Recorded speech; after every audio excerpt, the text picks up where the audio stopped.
हम पढ़ेंगे प्रोटीन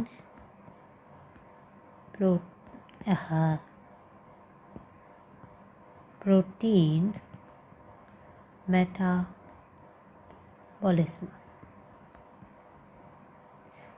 कौन सा metabolism? Catabolism. Protein break down. Synthesis का तो हमें पता है प्रोटीन बनता कैसे ट्रांसलेशन से आपका प्रोटीन बनता है। ट्रांसलेशन में पहले तो डीएनए से एमआरएनए बनेगा, हो गया आपका ट्रांसक्रिप्शन। फिर उस एमआरएनए की इंफॉर्मेशन से आपकी अमीनो एसिड की एक चेन बनाई जाती है, प्रोटीन बन जाता है, वो हो गया ट्रांसलेशन। पर जब उस प्रोटीन की लाइफ कंप्लीट हो जाती है या गलती से वो उसकी फोल्डिंग या मिसफोल्ड हो जाता है, तो हमें इसको डिस्ट्रॉय करना पड़ेगा। एक प्रोटीन जिसका लाइफ कंप्लीट हो जाता है वो 2 ऑर्गेनेली में तोड़ा जा सकता है। या तो वो लाइसोजाइम उसको तोड़ेगा, लाइसोजाइम जिसके पास में एंजाइम है प्रोटीएज, वो इस प्रोटीन को ब्रेक डाउन करता है किसमें? पेप्टाइड में। पेप्टाइड क्या होता है? 6 से 12 अमीनो एसिड की एक चेन को हम पेप्टाइड कहते हैं। या तो वो टूटा जाता है प्रोटियासोम में, प्रोटियासोम में भी इस पर प्रोटीएज काम करेगा और उसको पेप्टाइड में कन्वर्ट कर देगा। अब हमें इसको अमीनो एसिड में कन्वर्ट करना है। तो आपको पता है प्रोटीन की चेन के 2 एंड होता है, एक तो एन एंड अमीनो एंड और एक कार्बोक्सिलिक एंड, मीन्स COOH होता है एंड में और एक NH2 एंड होता है। इसको अमाइन एंड कहते हैं, इससे कार्बोक्सिलिक एंड कहते हैं। अगर ब्रेक डाउन, अगर एंजाइम उसको एन टर्मिनल से ब्रेक करे तो उस और amino acid free amino acid release करे तो वो एंजाइम हो गया अमीनो पेप्टिडेज। अगर वो अमीनो एसिड सी टर्मिनल से तोड़ना स्टार्ट करे तो उसे हम कहते हैं कार्बोक्सी पेप्टिडेज। पेप्टिडेज क्योंकि पेप्टाइड पे काम कर रहा है। इस एंजाइम कौन सा एंड से करता है? अमीनो एंड से। कौन सा एंड से करता है? कार्बोक्सी एंड से। आपको याद होगा जब हम क्रेब्स साइकिल पढ़ रहे थे तब भी मैंने कहा था क्रेब्स साइकिल बोथ कैटाबॉलिक और एनाबॉलिक है, क्योंकि क्रेब्स साइकिल के जो कंपाउंड्स है, ऑक्सैलो एसिटिक एसिड हो गया, अल्फा कीटो ग्लूटरेट हो गया, सक्सिनाइल कोएंजाइम हो गया, वो कंपाउंड से बन भी सकते हैं और अगर एनर्जी रिच स्टेट हुई तो वो कैटाबॉलिज्म की तरफ चले जाते हैं। तो कई अमीनो एसिड है,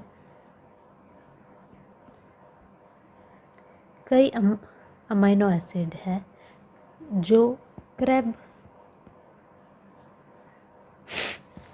क्या हो रहा है जो क्रेब साइकिल के कंपाउंड्स को बनाते हैं। जैसे आपने देखा होगा ऑक्सैलो एसिटिक एसिड, ये कौन बना सकता था? एस्पार्जीन अमीनो एसिड बना सकता था। अल्फा कीटो ग्लूटरेट का आपने देखा था, वो कौन बना पा रहा था? वो ग्लूटामेट से बन सकता था।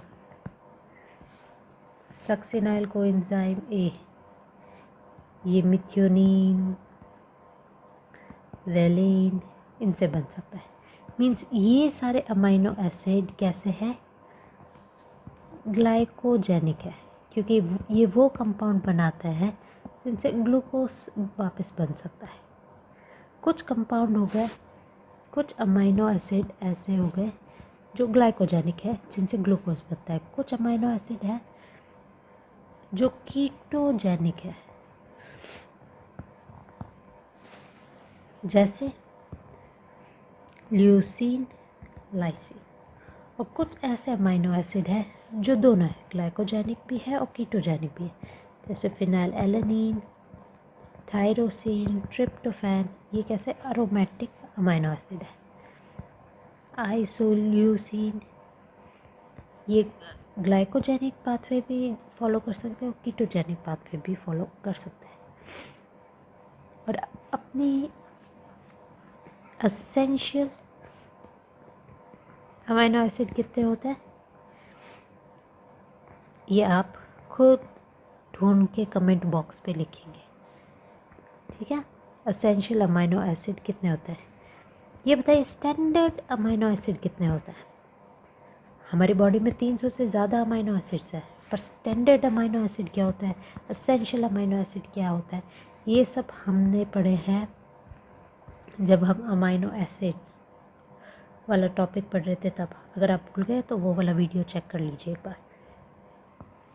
तो अभी तक हमने पढ़ लिया, अगर प्रोटीन है, अगर उसकी लाइफ कंप्लीट हो गई तो वो ब्रेक डाउन होगा या तो लाइसोसोम में या प्रोटियोसोम में। एंड में क्या बनता है, फ्री अमीनो एसिड। अब फ्री अमीनो एसिड में से भी तो अमोनिया हमें अलग करना पड़ेगा, अमाइन ग्रुप अलग करना पड़ेगा कि नहीं करना पड़ेगा। तो हम देखते हैं कैसे amino acid, alpha amino acid में से NH3 अमोनिया रिलीज होता है। अमाइनो एसिड कैसे हो गए, अमाइन ग्रुप है। अमाइन ग्रुप में से अगर मैं NH2 रिमूव करती हूँ तो क्या बनेगा, एक कीटो ग्रुप बनेगा। तो alpha keto acid, acid acid हो गया ये अमाइनो एसिड, अल्फ़ा अल्फ़ा वैसा का वैसा आ गया। अमाइन रिमूव हो गया, उसकी जगह क्या आ गया, कीटो। अगर ये ऑक्सीडाइज हुआ है तो कोई चीज़ रिड्यूस होगी, अल्फ़ा कीटो ग्लूटरेट कन्वर्ट हो जाता है किसमें, ग्लूटामेट में। अब इसमें से अमोनिया निकाला जाता है, डीएमीनेशन। ये कहाँ पे होगा, लिवर और माइटोकॉन्ड्रिया। और एंजाइम कौन सा काम आएगा, डिहाइड्रोजिनेस, क्योंकि ये कौन सा हो रहा है, इसमें से H+ आयन रिमूव हो रहा है अमोनिया के फॉर्म में, डिहाइड्रोजिनेस। हम कह रहे हैं कि अमाइनो एसिड है हमारे पास, उसमें से हमने अमाइन ग्रुप निकाल लिया ट्रांसएमिनेशन प्रोसेस से। ट्रांसएमिनेशन मीन्स अमाइन ग्रुप एक कंपाउंड से दूसरे कंपाउंड में ट्रांसफ़र किया। तो कंपाउंड 1 में से अमाइन ग्रुप रिमूव करने के बाद में कंपाउंड 1 किस में कन्वर्ट हो गया, कीटो ग्रुप में। और ये ही अमाइन जाके किस पे जुड़ा है, एक कीटो ग्रुप ने उसे एक्सेप्ट किया और खुद रिड्यूस हो गया किस में, ग्लूटामेट में। ग्लूटामेट से लिवर और माइटोकॉन्ड्रिया में जब वो कंपाउंड पहुंचते हैं तो डीएमिनेशन होती है, अमोनिया को रिमूव किया जाता है in presence of enzyme dehydrogenase. और ये कंपाउंड ऑक्सीडाइज होके फिर बन जाता है अल्फ़ा कीटो ग्लूटारेट। यहाँ पे एंजाइम ओवरऑल कौन सा काम आया था, स्टेप 1 में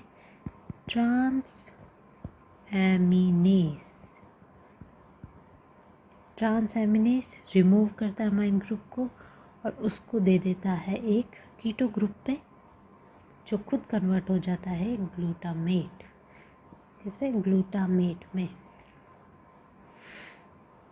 अब हमने कहा कि ग्लूटामेट पर से अमाइन ग्रुप लिवर और माइटोकॉन्ड्रिया में रिलीज़ होता है। हम देखते हैं होता कैसे है। हम देखते हैं कि लिवर पे जब ग्लूटामेट पहुंचता है तो वो अमाइन को कैसे, अमोनिया को कैसे रिमूव करके वापस अल्फ़ा कीटो ग्लूटरेट में कन्वर्ट होता है। ये कहाँ पे प्रोसेस हो रहा है, या तो लिवर में या लिवर के माइटोकॉन्ड्रिया में हो रहा है ये स्टेप। अगर मुझे इसको ऑक्सीडाइज करना है, मीन्स कोई H+ आयन लेके जाएगा, NAD लेके जाएगा और कौन ले जाएगा, NADH। प्रोसेस करने के लिए अब ये स्टेप जब हो रहा है तो बताइए, अल्फ़ा कीटो ग्लूटरेट बन गया। अल्फ़ा कीटो ग्लूटरेट किस पे जाएगा, वो और अमीनो एसिड को ब्रेक डाउन करेगा, पाथवे चलता रहेगा। अल्फ़ा कीटो ग्लूटरेट आपके क्रेब्स साइकिल में भी जाता है और क्रेब्स साइकिल से और NADPH और ATP बनते हैं। तो इन दी एंड अगर एनर्जी रिच कंडीशन हुई तो ये पाथवे, ये स्टेप इनहिबिट होगा, ये एंजाइम इनहिबिट होगा। और अगर एनर्जी डेफिशिएंट कंडीशन है तो ये पाथवे होगा। अब एंड में जो अमोनिया बन गया है ये हाईली टॉक्सिक होता है। आपको ही पता है अमोनिया को रिमूव करने के लिए बहुत सारा पानी की नीड होती है। इतना हम टेरेस्ट्रियल ऑर्गेनिज्म नहीं दे सकते। तो इसके लिए इसको नॉन टॉक्सिक में कन्वर्ट किया जाता है, इसको फर्दर मेटाबोलाइज किया जाता है। किस में? इस अमोनिया को कन्वर्ट किया जाता है यूरिया में, NH2CO NH2 में कन्वर्ट किया जाता है। तो इसमें आगे क्या जुड़ा? कार्बन डाइऑक्साइड, 2 अमोनिया के कंपाउंड थे और कार्बन डाइऑक्साइड जोड़ के इसको लेस टॉक्सिक में कन्वर्ट किया जाता है। कहाँ पे करेंगे? लिवर में। और लिवर में इस साइकिल को कहते हैं यूरिया साइकिल।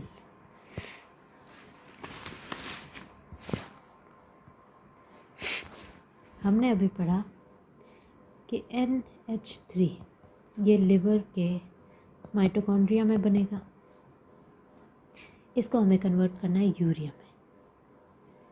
NH3 में कौन आगे जुड़ता है? CO2। हमारा पहला कंपाउंड जो बनता है वो है कार्बोमाइल फॉस्फेट। फॉस्फेट कहाँ से आया? मतलब ATP यूज़ हुई है, ATP ADP में कन्वर्ट हुई है, कार्बोमाइल फॉस्फेट। तो इसका एंजाइम कौन हो गया? सिंथेसिस हो रहा है कार्बोमाइल फॉस्फेट का। तो एंजाइम होगा सिंथेटिस। कैसा सिंथेटिस? Carbamoyl phosphate synthetase. ये हम पाथवे क्यों कर रहे हैं? क्योंकि हमें चाहिए कि यूरिया बने और यूरिया कहाँ आ जाए? साइटोप्लाज्म में। कार्बोमाइल फॉस्फेट किसके साथ जुड़ता है? पहला कंपाउंड ऑर्निथीन। इसी वजह से यूरिया साइकिल को ऑर्निथीन साइकिल भी कहते हैं। ऑर्निथीन बनाता है सिट्रुलिन। सिट्रुलिन माइटोकॉन्ड्रियल मेम्ब्रेन पे जो चैनल्स होते हैं उनके थ्रू बाहर जाता है। सिट्रुलिन बना रहा है कोई कंपाउंड ऑर्निथिन और कार्बोमाइल से। तो एंजाइम क्या हो गया? Ornithine transcarbamylase. अब सिट्रुलिन कहाँ पे आ गया? आपके साइटोप्लाज्मा में। सिट्रुलिन से बनता है आर्जिनोसक्सिनेट। अब आर्जिनोसक्सिनेट कहाँ से बन गया? क्योंकि सिट्रुलिन के साथ में आके जुड़ता है एस्पार्टेट। एस्पार्टेट प्लस सिट्रुलिन बनाता है आर्जिनोसक्सिनेट। एंजाइम कौन सा आया? सिंथेसिस हो रहा है आर्जिनोसक्सिनेट का। तो एंजाइम होगा आर्जिनोसक्सिनेट सिंथेटेस। आर्जिनोसक्सिनेट बनाता है आर्जिनिन। सक्सिनेट एस फ्यूमरेट अलग हो जाता है, अलग होता है तो एंजाइम कौन सा काम आता है? लाइस। आर्जिनिन फिर से कन्वर्ट होता है किस में? ऑर्निथीन में। और अलग कौन हो जाता है? यूरिया। एंजाइम आता है काम आर्जिनेस। अब फिर से देखो, आपको समझ में आएगा। सबसे पहले अब हमारे पास क्या था? अमोनिया थी, उसको हमें लेस टॉक्सिक फॉर्म यूरिया में कन्वर्ट करना है। यूरिया कैसे का फॉर्मूला? NH2CO NH2 है। तो हमें एक कार्बन मोनोऑक्साइड कंपाउंड या मॉलिक्यूल चाहिए। इसके लिए CO2 आके जुड़ता है, ATP चाहिए होती है नीड, और सिंथेसिस होता है किसका? कार्बोमाइल फॉस्फेट का। एंजाइम क्या काम आया? Carbamoyl phosphate synthetase. अब इस कंपाउंड को बाहर जाना है तो हमारी मेम्ब्रेन पे ये पहले जुड़ता है ऑर्निथीन से, सिंथेसिस होता है सिट्रुलिन का, फॉस्फेट रिमूव हो जाता है यहाँ पे। सिट्रुलिन जाता है साइटोप्लाज्म में, एस्पार्टेट के साथ जुड़ता है और एस्पार्जीन सक्सिनेट बनाता है। सक्सिनेट अलग हो जाता है in form of fumarate, lyase enzyme act करता है और अर्जिनिन बनता है। अर्जिनिन ब्रेक डाउन होता है यूरिया में और ऑर्निथीन में, और ऑर्निथीन वापस माइटोकॉन्ड्रिया के अंदर आ जाता है। तो ऑर्निथीन, सिट्रुलिन, अर्जिनिन, अब इन तीनों को तो याद ही रखिएगा। यहाँ पे क्या आता है, ammonia, carbamoyl phosphate plus ornithine together they form citrulline. Citrulline फिर अर्जिनिन बनाता है, इस स्टेप को भले भूल जाइए आप, वो वापस बनाता है ऑर्निथीन। ये तो हमने बात की कि प्रोटीन से पेप्टाइड, पेप्टाइड से amino acid, means catabolic pathway की बात की। अब हम कहेंगे कि अमाइनो एसिड, और फिर इसके बाद में NH, अमोनिया बना जो NH2CO NH2 के फॉर्म में कन्वर्ट हुआ यूरिया जो बॉडी से निकल गया। तो हमें वापस बनाना है क्या, अमाइनो एसिड। कैटाबॉलिज्म हमने पढ़ लिया, अब एनाबॉलिज्म पढ़ेंगे, एनाबॉलिज्म ऑफ अमाइनो एसिड। फिर अमाइनो एसिड एक साथ जुड़ के ट्रांसलेशन की प्रोसेस में फिर से प्रोटीन बना देंगे। So our next step is amino acid biosynthesis. Amino acid बनते कैसे हैं, मैंने अभी पहले ही पूछा था कि स्टैंडर्ड अमाइनो एसिड कौन से होते हैं, असेंशियल कौन से होते हैं, नॉन असेंशियल कौन से होते हैं। मोटा मोटा वापस याद करा देती हूँ। हमारे पास 20 स्टैंडर्ड अमाइनो एसिड होते हैं। स्टैंडर्ड अमाइनो एसिड मतलब वो जो प्रोटीन चेन बनाने के दौरान ट्रांसलेशन प्रोसेस में इन्वॉल्व होते हैं, उनको स्टैंडर्ड अमाइनो एसिड कहते हैं। 2 टाइप के हो सकते हैं, असेंशियल मीन्स हमारी बॉडी उन्हें सिंथेसाइज, असेंशियल मीन्स सिंथेसाइज हम खुद नहीं कर सकते, हमें इनटेक करने पड़ते हैं। एंड नॉन असेंशियल मीन्स हमारी बॉडी आराम से बना लेती है, बाहर से लेने की ज़रूरत नहीं। ये भी 10 होते हैं, ये भी 10 होता है। असेंशियल याद रख लेना, नॉन असेंशियल बचे हुए है। सबसे पहले कौन से हो गए, leucine, lysine, methionine, isoleucine, leucine, isoleucine, lysine, methionine. फिर इसमें से 8 तो होते हैं, वो तो मेन होते हैं, 2 कभी कभी मान लिया जाता है उन्हें। Methionine, threonine, tryptophan, phenylalanine. Leucine, lysine, isoleucine, methionine, threonine, tryptophan, phenylalanine. अब लाइन भी भूल गए इसे तो। और 2 सेमी असेंशियल हो गए, अर्जिनिन और हिस्टिडीन। अर्जिनिन, हिस्टामीन, अर्जिनिन, ये सेमी हो गए, बाकी आपके 8 असेंशियल थे। हमने कहा कि पायरूवेट से हमारे बन सकता है एलेनिन। अमाइनो एसिड है, वो अपना NH2 ट्रांसफ़र कर दे। अगर पायरूवेट पे अमाइन अगर निकल गया तो अब ये क्या बचेगा, कीटो एसिड। ट्रांसफ़र क्या हुआ, अमाइन, तो अमीनो ट्रांसफेरेज एंजाइम इन्वॉल्व होगा और बनता है एलेनिन। पायरूवेट अगर अमाइन ग्रुप किसी अमीनो एसिड से ले ले तो दूसरा अमीनो एसिड बन जाता है, दैट इज़ एलेनिन। हमने क्रेब्स साइकिल में देखा था, ऑक्सैलोएसिटिक एसिड बाय एनाबॉलिज्म क्या बना सकते हैं, एस्पार्टेट एसिड है, ये अमाइन में कन्वर्ट हो सकता है। एस्पार्जीन मीन्स एक एसिड बेस में कन्वर्ट होता है, अमाइन में कन्वर्ट होता है, वो है एस्पार्जीन।